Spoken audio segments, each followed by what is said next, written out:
জাতীয় থেকে আন্তর্জাতিক প্রান্তিক জনপথ থেকে নগর চারপাশ ঠিক কি ঘটছে এই মুহূর্তে তা নিয়ে আয়োজন এখন চারদিক। সঙ্গে আছি আমি সিফাত শাহরিয়ার। অন্তর্বর্তী সরকারের প্রধান উপদেষ্টা ডক্টর মোহাম্মদ ইউনূস বলেছেন, যে স্বপ্নের জন্য তরুণরা জীবন দিয়েছে তেমন একটা দেশ গড়তে হবে। বিকেলে জাতীয় ঐকমত্য কমিশনের সভায় রাজনীতিবিদদের উদ্দেশ্যে তিনি একথা বলেন। ফরেন সার্ভিস একাডেমিতে প্রায় ২৬টি রাজনৈতিক দলের ১০০ নেতাদের নিয়ে শুরু হয় ঐকমত্য কমিশনের সভা। এখানে তিনি বলেন, সংস্কার কমিশন তাদের অভিজ্ঞতার আলোকে প্রস্তাব তৈরি করেছে, কিন্তু কখন, কিভাবে, কতটা সংস্কার হবে তা সিদ্ধান্ত নিতে হবে রাজনীতিবিদদের।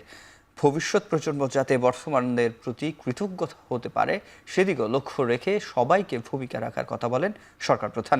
তিনি বলেন, অন্তর্বর্তী সরকারের প্রথম ধাপে যেভাবে জাতীয় ও আন্তর্জাতিক সমর্থন পেয়েছে তা ভবিষ্যতের জন্য উদাহরণ। গণ অভ্যুত্থানে ব্যর্থ করেছে, বহু গল্প রচনা করতে পারলেও বিরোধীরা দেশে কিংবা বিদেশে সফল হতে পারেনি। সবাই ঐক্যবদ্ধ থাকার কারণেই উল্লেখ করেন ডক্টর ইউনূস।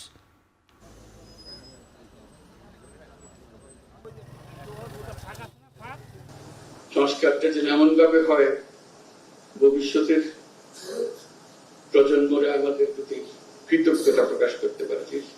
আইনগুলো ঠিক করে নিয়েছিলেন বলেই আজকে আমরা মজবুত কাঠামো তৈরি করতে পেরেছি, যার উপরে ভিত্তি করে আমরা দেশ গড়ার কাজে নেমেছি।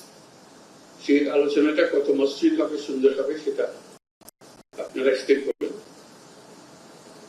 আমাদের পক্ষ থেকে আমরা সুপারিশগুলো আপনাদের কাছে নিয়ে এসেছি এবং কমিশনের যারা সদস্য তারা আপনাদের সঙ্গে বসবে, জিনিসগুলো ব্যাখ্যা করেছেন, চাপিয়ে দেওয়ার জন্য না, চাপানোর ক্ষমতা আমাদের নেই। আমরা শুধু আপনাদেরকে বোঝানো কেন করা হয়েছিল, কি জন্য করা হয়েছিল, কোটার কারণে করা হয়েছিল বোঝানো। সেই দিক থেকে আমরা পুরো জিনিসটাকে অ্যাপ্রোচ করব এবং এগিয়ে নিয়ে যাব। আপনাদের সহযোগিতা চাই এটা আমি বলবো না, কারণ এটা আপনাদের কাজ, আমার কাজ না, একার কাজ না। যেহেতু আপনারা জনগণের প্রতিনিধিত্ব করেন, আপনাদেরকে বলতে হবে সমাজের কাঠামো কোন কোনকে কি করতে হবে, কিভাবে করতে হবে।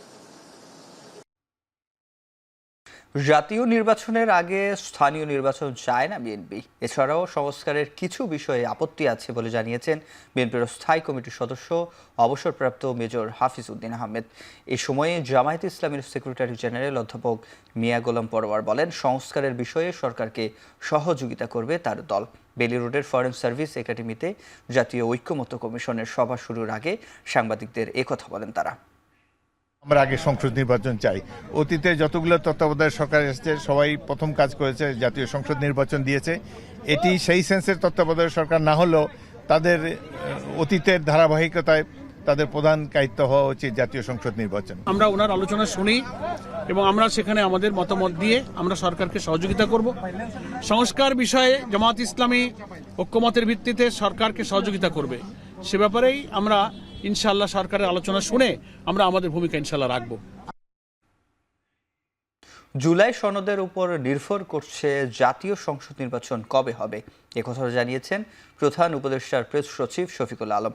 দুপুরে ফরেন সার্ভিস একাডেমিতে জাতীয় ঐকমত্য কমিশনের বৈঠকে প্রবেশের আগে তিনি সাংবাদিকদের আরও জানান, এর মধ্যে অন্তর্বর্তী সরকার যতটুকু সম্ভব সংস্কার করবে।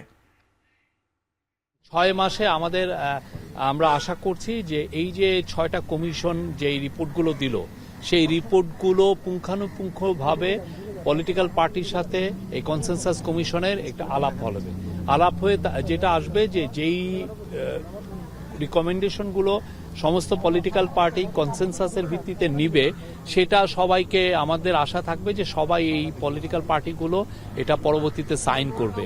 যেই সাইন হবে সেই সাইন ডকুমেন্টটা হবে হচ্ছে জুলাই চার্টার। সেই জুলাই চার্টারের উপরে নির্ভর করবে যে আমাদের ইলেকশনের ডেটটা কবে।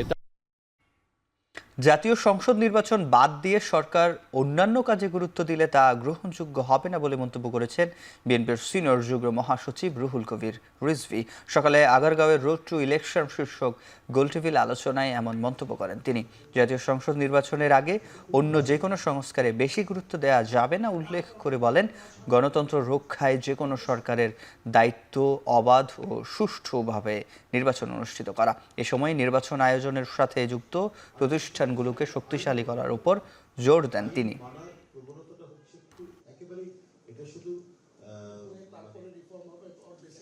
জাতীয় সংসদ নির্বাচন, যে নির্বাচনের মাধ্যমে একটি সরকারের পরিবর্তন হয়, এখন সেটি সেই মূল কাজটা বাদ দিয়ে আমরা যদি সাবসিডির কাজগুলো এটাই যদি আমরা প্রথমেই শুরু করে দেই, তো তাহলে এটা খুব একটা গ্রহণযোগ্য হবে।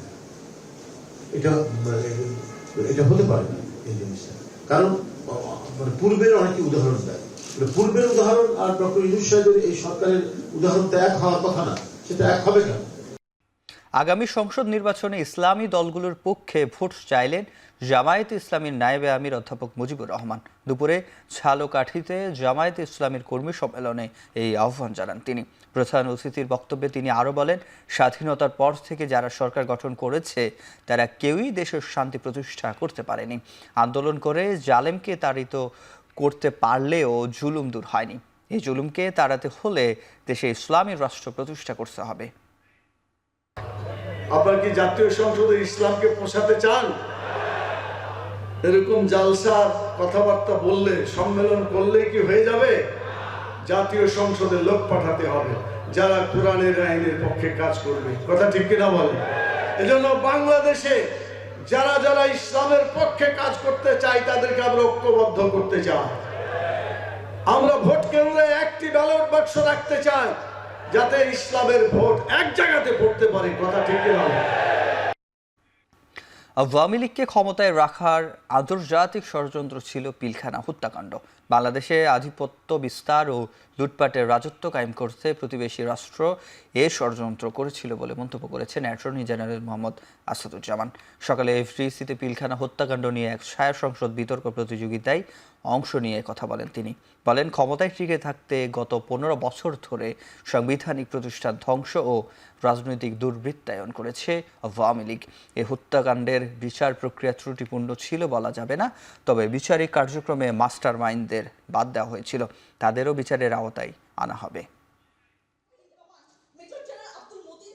এই বিডিআর হত্যাকাণ্ড কোনো অর্ডিনারি ক্রাইম ছিল না, এটা কোনো অর্ডিনারি মিউটিনি ছিল না। এটা আমার রাষ্ট্র ব্যবস্থাকে ধ্বংস করার জন্য, আমার স্বাধীনতা এবং সার্বভৌমত্বকে বিপন্ন করার জন্য, এদেশে নৈরাজ্যবাদী শক্তিকে দীর্ঘস্থায়ী ক্ষমতায় রেখে বাংলাদেশের মানুষকে জিম্মি করার জন্য, বাংলাদেশের মানুষের ভোটাধিকার হরণ করার জন্য আমার 57 জন চৌকস সেনা কর্মকর্তাকে হত্যা করা হয়েছিল।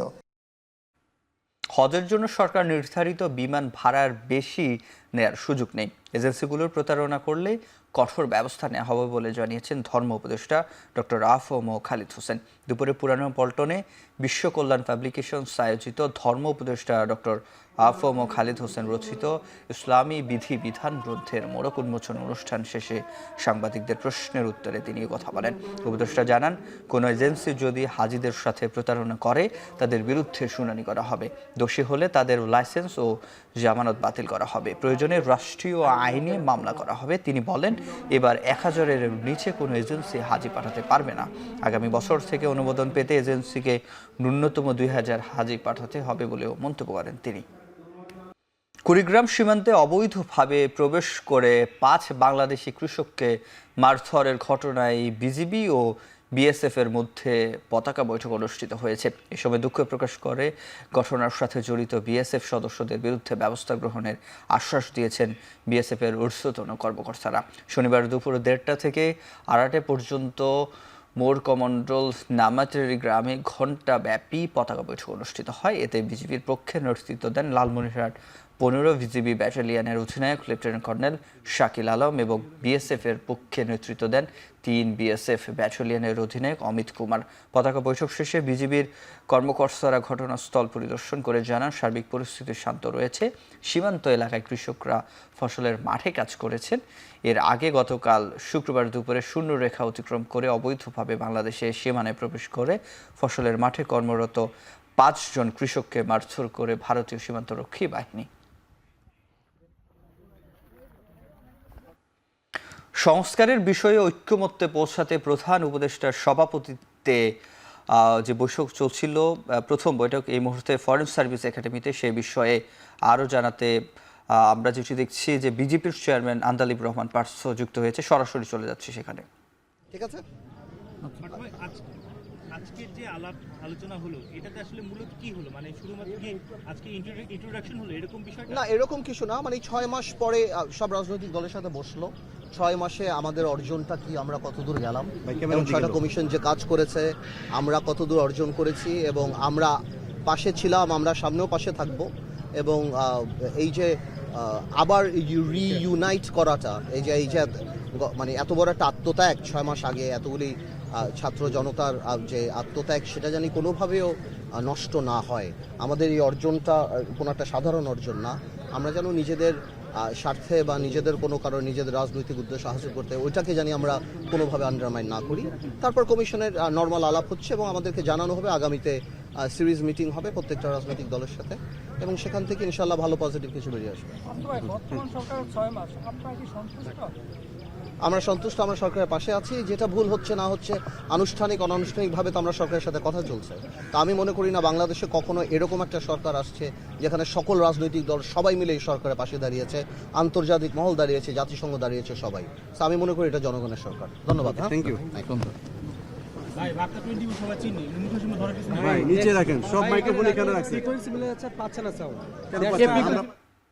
ঐকমত্য কমিশন প্রধান সভা শেষে কথা বলছিলেন আন্দালিব রহমান পার্থ। দর্শক, এখন চারদিকে নিচ্ছে একটা বিরতি, ফিরছি একটু পরে। সঙ্গীতাঙ্গনে আরও এক নক্ষত্রের পতন। না ফেরার দেশে পাড়ি জমালেন আমি বাংলার গান গাই সহ অনেক কালজয়ী গানের রচয়িতা, প্রখ্যাত গীতিকার, সুরকার ও সঙ্গীত শিল্পী প্রতুল মুখোপাধ্যায়। 83 বছর বয়সে শনিবার সকালে মারা গেছেন বর্ষিয়ানে সঙ্গীত শিল্পী। কলকাতার SSKM হাসপাতালে চিকিৎসাধীন অবস্থায় তার মৃত্যু হয়। ফুসফুস ও হৃদরোগ সহ নানা জটিল রোগে ভুগছিলেন তিনি। গত 2 সপ্তাহ হাসপাতালের ICUতে চিকিৎসাধীন ছিলেন বরেণ্য এই শিল্পী। 1942 সালের 25 জুন অবিভক্ত বাংলার বরিশালে জন্মগ্রহণ করেন প্রতুল মুখোপাধ্যায়। 1947 সালে দেশভাগের সময় সহপরিবারে পাড়ি জমান ভারতে। ছোটবেলা থেকে নিজের লেখা গানে সুর দিতেন। তার অসংখ্য গানের মধ্যে আমি বাংলার গান গাই গানটি তাকে বিশেষভাবে পরিচিত করে তোলে শ্রোতা মহলে। যুদ্ধবিরতি চুক্তি অনুযায়ী শনিবার 6ষ্ঠ দফায় 3 ইসরায়েলি জিম্মিকে মুক্তি দিয়েছে হামাস। বিনিময়ে 369 ফিলিস্তিনি বন্দীকে রেহাই করবে ইসরায়েল। এর মধ্যে 24 জন মৃত্যুদণ্ডপ্রাপ্ত আসামি মুক্তি দিলেও এই 24 জনকে নির্বাসনের জন্য পাঠানো হবে মিশরে। শুক্রবার হামাসের তরফ থেকে জিম্মিদের তালিকা গ্রহণ করেছে ইসরায়েলি প্রধানমন্ত্রীর কার্যালয়। আল জাজিরার তথ্য বলছে, মুক্তি পেতে যাওয়া 3 জিম্মির মধ্যে 2 জনের দ্বৈত নাগরিকত্ব আছে। এদের একজন ইসরায়েলি আমেরিকান, আরেকজন ইসরায়েলি রাশিয়ান। এদিকে যুদ্ধবিরতির দ্বিতীয় ধাপ নিয়ে আলোচনার বিষয়ে আগ্রহ প্রকাশ করেছে হামাস ও ইসলামিক জিহাদ।